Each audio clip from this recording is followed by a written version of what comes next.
Hey guys, my name is Jeb Smith. I'm a real estate broker here in Southern California, and I often have home buyers reaching out to me, viewers reaching out to me, asking me what they can do in this housing market to make their offers more competitive, essentially win the bid, if you will. So we're going to spend a little bit of time today and talk about it. Right now, this video isn't going to be about you completely giving up the farm, waiving all contingencies, offering the highest price, and basically just putting yourself at risk in order to get the offer accepted. It's exactly the opposite, right? As somebody that's been doing this nearly 20 years, my goal is to never put my clients at risk, right? I want them to get the property that they love, but also make sure they're doing their due diligence, on the inspection side, going through the proper channels, where they're not essentially going to have regrets, if you will. Now, it's a competitive housing market. People are doing things that I've never seen people do with regards to buying housing, and some of my buyers are willing to do that. But my advice as a professional is to, make a competitive offer, if you will, but do so with keeping your risk at a minimum.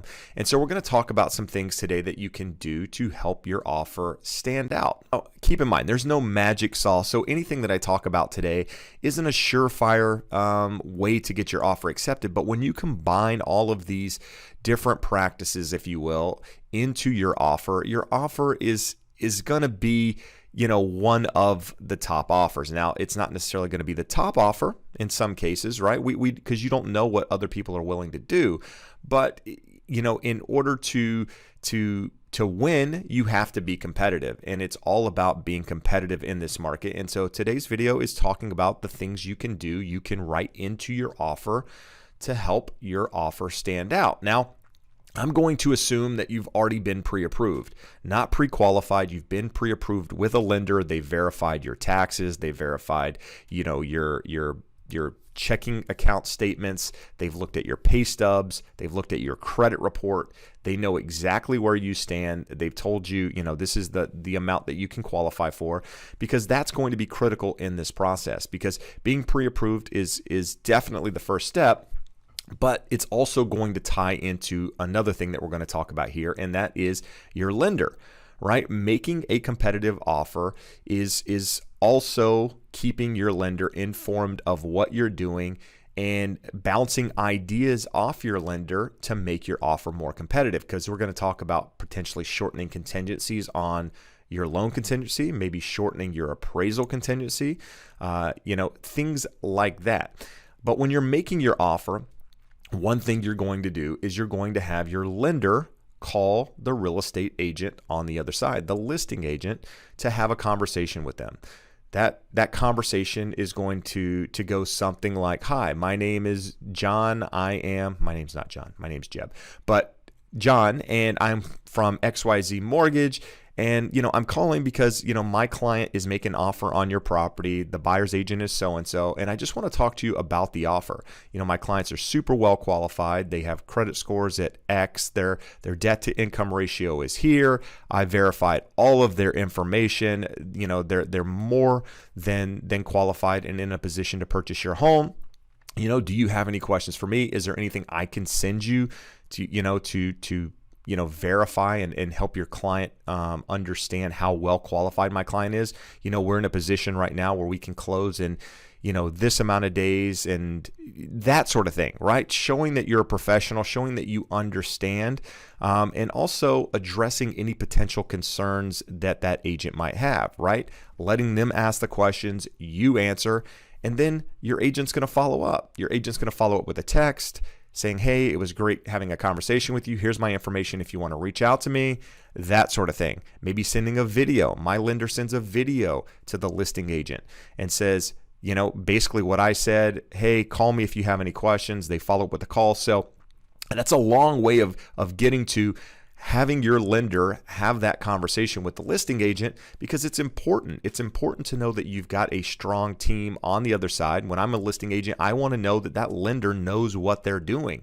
that the communication's there, that they're going out of their way to to make it known that they have a qualified client. That's important to me as a listing agent. And I think it's important when you're on the buying side that your lender does that. Now, the second thing I mentioned is potentially shortening contingencies. So when you write a contract, there are standard contingency dates in that contract, and typically they're longer time frames than what you really need in order to meet those time frames in a contract. For example, you have 21 days in the state of California to have a loan approved. I often reach out to my lender prior to writing that offer for my client and saying, hey, look, can we get this loan approved in 7 days? Can we get it approved in 10 days? And they might say, yeah, we've actually already sent it to underwriting. It's already approved. Why would you shorten your contingency periods? Because ultimately the seller wants to get past that contingency period as quickly as possible. Because, in my experience in doing this, again, nearly 20 years, once the buyer is past that contingency period, the risk, the percentage of them falling out of escrow is very, very, very low. So typically once contingencies are released, the buyer ends up closing on that transaction in most cases. Now, there are some cases where things happen, people lose jobs, whatever it is, and things don't close, or people get cold feet and back out and end up losing their deposit. But most of the time, once contingencies are released, the buyer moves forward with the transaction. And that means the seller can move forward with their plans. And so the seller wants to get past those contingency periods as quickly as possible. So as a buyer, as a buyer's agent, when I'm writing offers, I'm trying to shorten those contingency periods for my buyer, not to get them locked into the deal, but to help their offer be more competitive, right? If that's the property my client wants, and we have this conversation, make sure this is the right property. We're not releasing any contingencies until 100% you're moving forward with the transaction. But, can we shorten the appraisal contingency? Can we shorten the loan contingency? Can we shorten the home inspection contingency? I'm calling my home inspector and saying, hey, listen, can we get a home inspection done in 5 days? Are you available in the next 5 days for us to get this home inspection completed if we go into escrow? And I'm trying to shorten all these contingencies as short as possible in order to help my offer stand out. Now, keep in mind, I didn't say anything about completely waiving any of these contingencies. Now, if you're in a market where people are waiving home inspections and they're waiving appraisals and they're waiving all of these things, then you have to decide if that's right for you. I tell my clients, don't waive all these contingencies. Leave something in place. Give yourself, something to be able to back out if something goes wrong. Now, we often work with buyers that want a home inspection, but they're okay purchasing the property as is. They've seen it, they walk through it. They're okay with the risk of something coming up in there. So we're saying the buyer's going to purchase the property as is. So that means, hey, listen, we're not going to ask for any repairs, but we're still going to do a home inspection.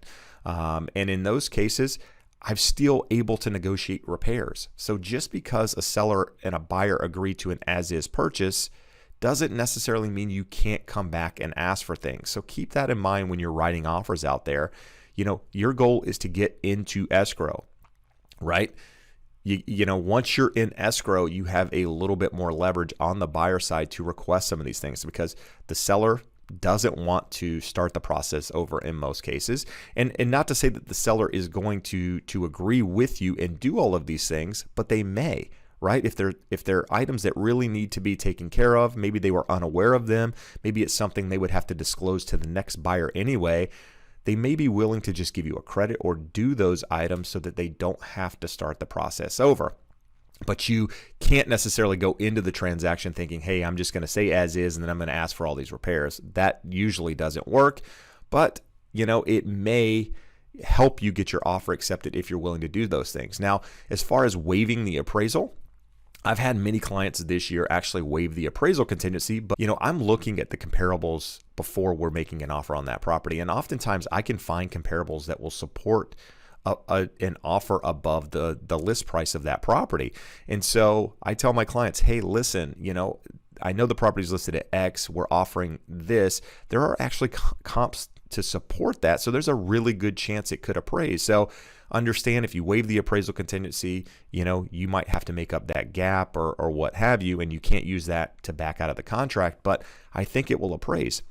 And fortunately been very, very lucky this year with that. I mean, I have had some appraisals come in short, but we've been able to renegotiate them, and my clients haven't been in that position. So just keep in mind, if you are waiving anything, just know what your risks are. If you're waiving the appraisal, if you're waiving the home inspection, you're not going to be able to use those to back out. Otherwise, you would be putting your deposit at risk. So keep in mind, waiving those things could present a problem if there are real issues there. So just make sure you're minimizing your risk when you're talking about waiving things.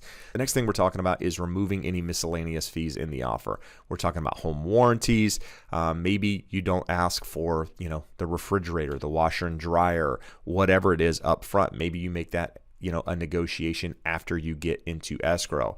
Again, you're trying to set your offer apart from all the other offers. And so if all the other offers are asking for these things and you're not, that means less fees out of the seller's pocket, which could help your offer stand out. Now, you need to make sure, or your agent needs to make sure, that the agent on the other side is aware that you're not asking for these things up front, because oftentimes things are overlooked. When somebody receives 20 offers and they're going through contracts, small things like that can be overlooked. So you want to make sure you're pointing out that, your buyer isn't requesting these items, which is going to save the seller money.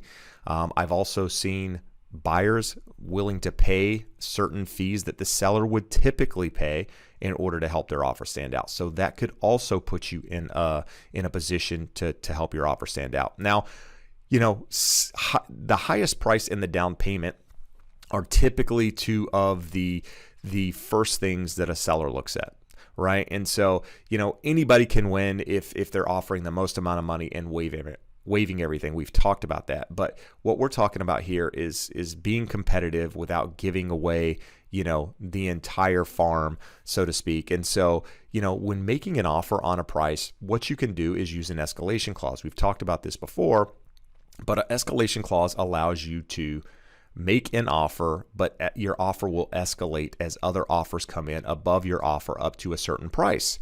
And so say you're buying a house for $300,000, but you're willing to pay $325,000, but you don't just want to throw the $325,000 out there to start, because you're thinking, well, what if somebody only offers $305,000 and I came in at $325,000? I'm paying way more for this property than I had to. Well, you can make your offer at $300,000 with an escalation clause that says you're willing to go up, $1,000 higher than the highest offer up to that $325,000. So if somebody made an offer for $305,000, your offer would escalate to $306,000. But what I think is important here, important to remember, as a buyer, as a buyer's agent, you have to explain this to the listing side to make sure they understand how an escalation clause works. Unfortunately, a lot of people don't understand escalation clauses and how they work. And so in order for you to actually be effective with that escalation clause, your agent needs to make sure the other side understands it. So it's important that they have a phone conversation, and that's going to throw me into the last thing I think is important in making these offers and being competitive and potentially winning the bid, is having a professional on your side that is willing to have conversations with the other side, right? You want an agent that ideally knows the agent on the other side. That helps out. But if your agent doesn't know the agent on the other side, you need to have an agent that is willing to try to get that relationship, try to find out what's important to the seller of that property, but also important to the agent of that property. You want to make the agent on the other side feel like they're part of the team, part of the process as well. That because relationships in this business mean everything, and I can tell you that from doing this a very, very long time. I get offers accepted often where the only reason is because I knew the agent on the other side, and they want to work with a professional. When I'm a listing agent, I want to work with a professional on the other side, and so having your agent have those conversations with the agent on the other side, asking the right questions, asking what's important, asking what they can do in order to help their offer stand out. That's important, right? It shows that you're doing what it takes, but also follow up. once you submit your offer, your agent should be following up saying, hey, just want to make sure you received it. Did you have any questions? This is what we offered. Also, you should be expecting a call from my lender. He's going to have a conversation with you to show you how well qualified my client is. All of these things matter because you're in a competitive market. You've got to do what the other people aren't willing to do to get what you want to get. And again, you're trying to do that without putting yourself at risk. And all of these things that I talked about matter. Now, I'm not here telling you need to buy a property now, but what I am saying is if you're considering buying a property now and you're in a hot market, one that is competitive, one that people are submitting multiple offers, often going above the asking price or what have you, these are things that you can do in order to help your offer stand out. So hopefully, that gives you a little bit of guidance on what you need to do to be competitive in this market. If you're somebody out there that's buying, putting in offers, what are things that you're writing in the contract? If you've won an offer, you've purchased a home, your offer got accepted, what did you do to help your offer stand out? That stuff helps other people. And the goal with this channel has always been to educate, empower, guide home buyers through the process, to make logical, informed decisions. So if you can help someone by telling them, do me a favor, put it in the comments below, and I'll continue to update you on the housing market as more information comes out. But I appreciate you taking the time to watch. I appreciate the support. Hope to see you again soon. Have a great day. Bye-bye.